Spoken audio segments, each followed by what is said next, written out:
જય સ્વામિનારાયણ. કેમ છો બધા? હું વંદના સ્વાગત કરું છું તમારું મારી ચેનલ હેલ્ધી ફૂડમાં. તો તમે જો હજી સુધી મારી ચેનલ ઉપર નવા હો તો આ ચેનલને લાઈક કરો, શેર કરો અને સબસ્ક્રાઈબ કરો. અને જો તમને મારી રેસીપી ગમતી હોય તો બેલ આઇકન દબાવવાનું ભૂલતા નહીં. ચાલો બનાવવાનું શરૂ કરીએ. આજે આપણે બનાવવાના છીએ સુરતની ફેમસ બટાકાપુરી. તો ચાલો બનાવવાનું શરૂ કરીએ.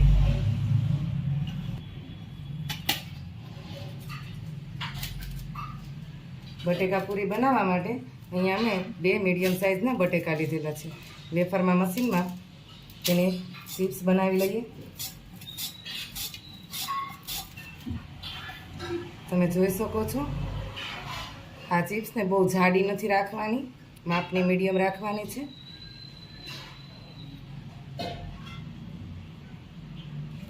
આવી જ રીતે બધી ચિપ્સ પાડી લઈએ.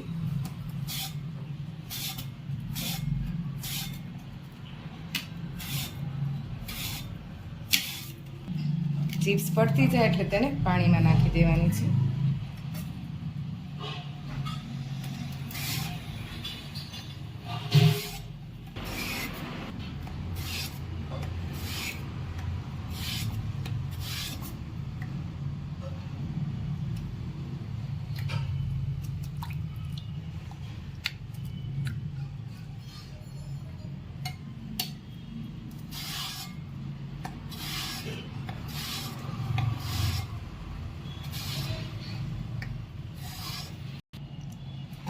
હવે આપણે બટેકાપુરીની ચિપ્સ બની ગઈ છે.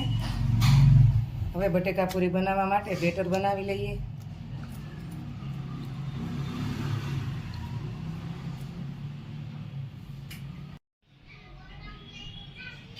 હવે બેટર બનાવવા માટે ચણાનો લોટ લીધેલો છે. અહીંયા અમે 2 વાટકી જેટલો ચણાનો લોટ લીધો છે.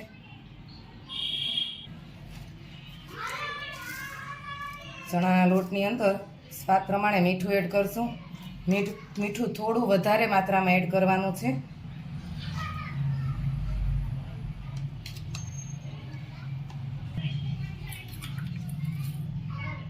ચપટી હળદર,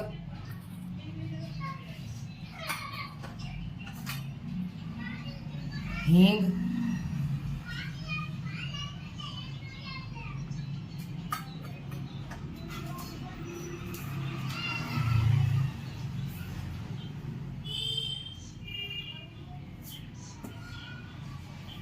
બટેકાપુરીનો આ મસાલો તમે ક્યારેય નહીં જોયો હોય.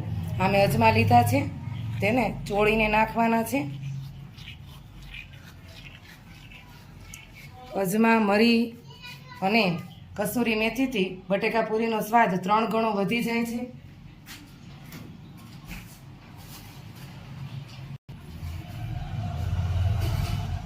ચપટી કસૂરી મેથી લીધી છે અને આપણે ચોળીને એડ કરશું.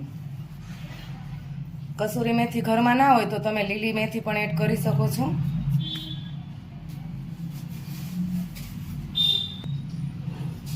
બટેકાપુરીને થોડી તીખી બનાવવા માટે લાલ મરચું પાવડર એડ કરશું. અહીંયા અમે 15 થી 16 નંગ મરીના દાણા લીધા છે, તેને આપણે આમાં ખાંડીને એડ કરશું.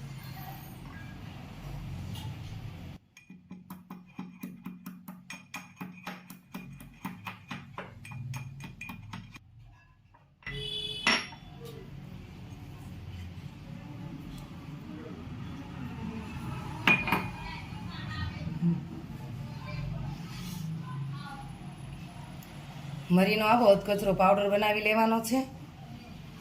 હવે પાણી એડ કરી બેટર બનાવી લેશું.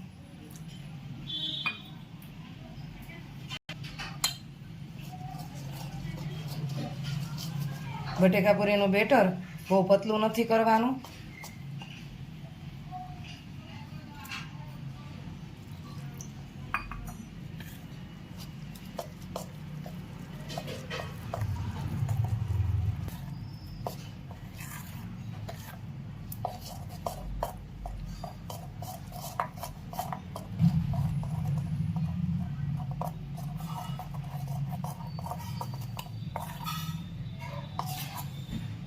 હજી થોડું પતલું કરવાનું છે.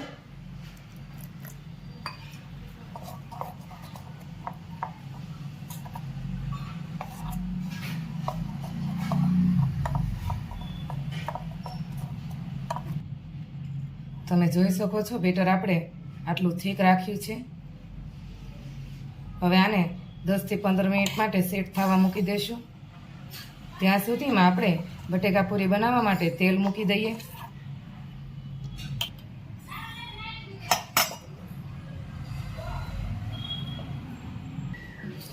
સૌપ્રથમ એક પેનમાં તેલ મૂકીશું.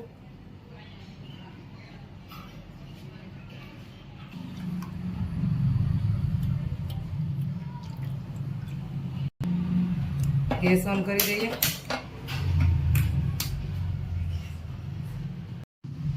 હવે આપણું તેલ ગરમ થઈ ગયું છે.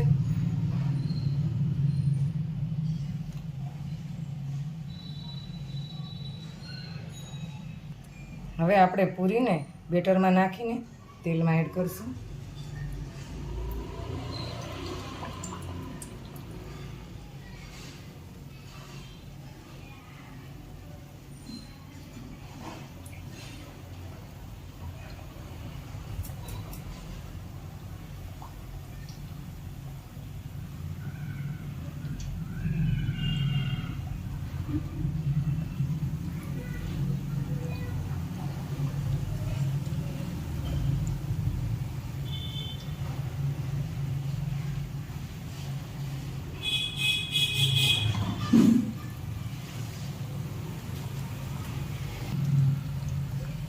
પૂરીને પલટાવી લેવાની છે.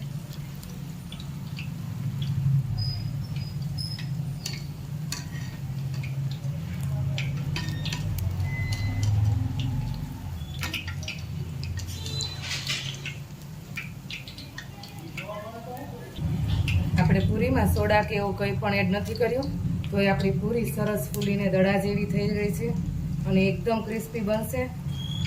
તો ઘરે તમે જરૂરથી ટ્રાય કરજો.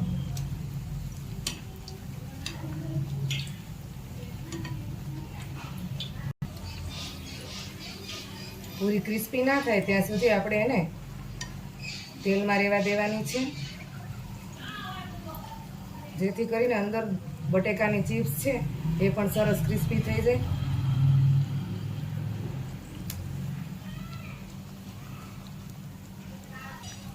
તમે જોઈ શકો છો આપણી પૂરીનો કલર એકદમ બદલાઈ ગયો છે.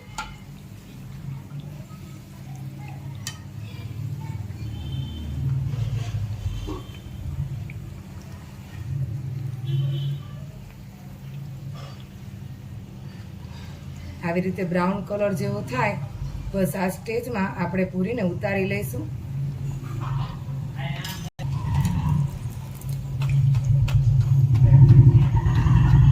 આવી જ રીતે બીજી બધી પૂરી પણ કાઢી લેવાની છે.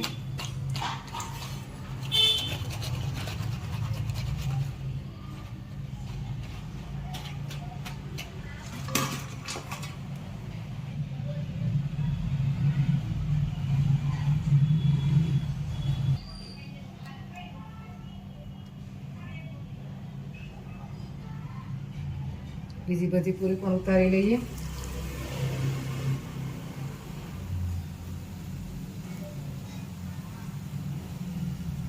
પૌવામાં 3 થી 4 જે સામે એટલી જ પૂરી એડ કરવાની છે.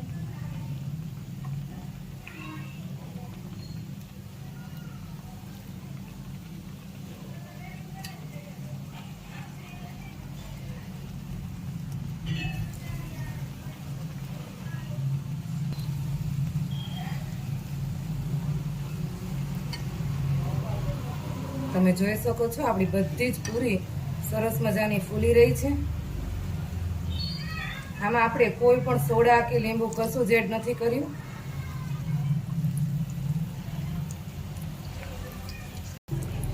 ગેસની ફ્લેમ ફૂલ નથી રાખવાની. આ પૂરીને મીડિયમ ફ્લેમ પર જ તળવાની છે, જેથી કરીને અંદરનું આપણું જે બટેકું છે એ કાચું ના રહે. નહીતર ઉપર બ્રાઉન કલર આવી જશે પણ બટેકું કાચું રહેશે. એટલે ફ્લેમ મીડિયમ જ રાખવાની છે.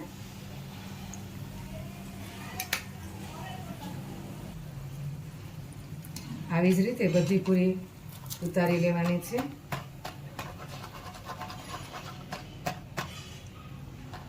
આ પૂરી બહુ તેલ પણ નથી પીતી. તમે જોઈ શકો છો સાવ કોરી પડી જાય છે.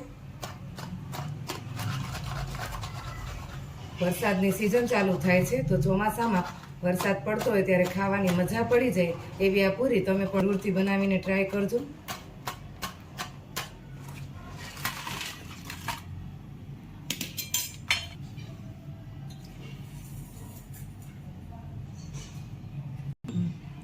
આ જ રીતે બધી પૂરી બનાવી લેશું.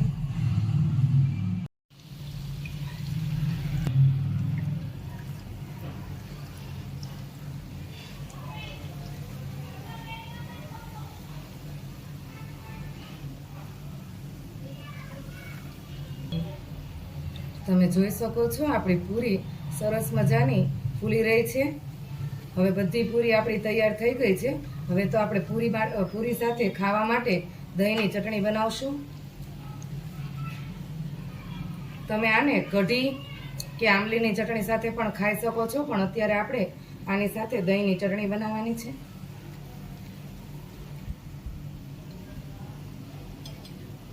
હવે આપણે દહીંની ચટણી બનાવશું. દહીંની ચટણી બનાવવા માટે સૌપ્રથમ અહીંયા મેં 2 થી 3 ચમચા દહીં લીધેલું છે.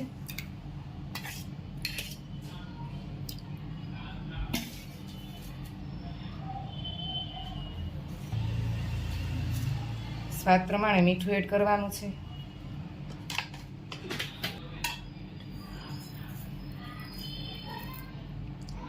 સ્વાદ પ્રમાણે ખાંડ એડ કરશો.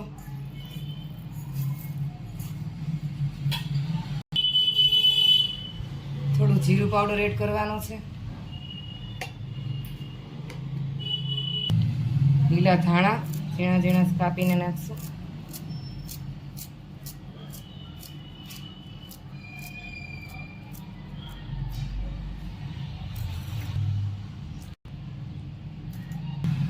અહીંયા મેં આદુનો એક નાનો ટુકડો અને મરચી લીધેલી છે, એને આપણે ખાંડીને એડ કરવાની છે.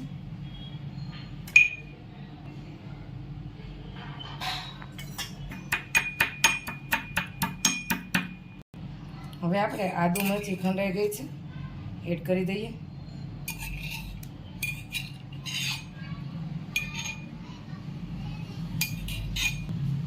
ચમચીની મદદથી દહીંને બરાબર ફેટી નાખવાનું છે.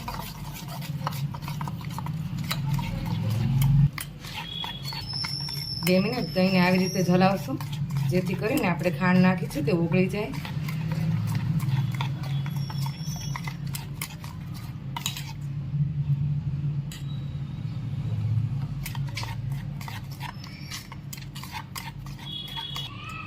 તૈયાર છે આપણી દહીંની ચટણી.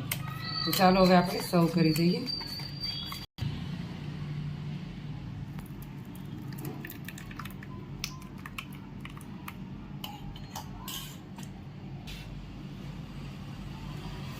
તો તૈયાર છે આપણી જોતાં જ ખાવાનું મન થઈ જાય એવી બટાકાપુરી અને દહીંની ચટણી. તમે જોઈ શકો છો આમાં તેલ બિલકુલ નથી અને આ પૂરી એકદમ ફૂલેલી છે.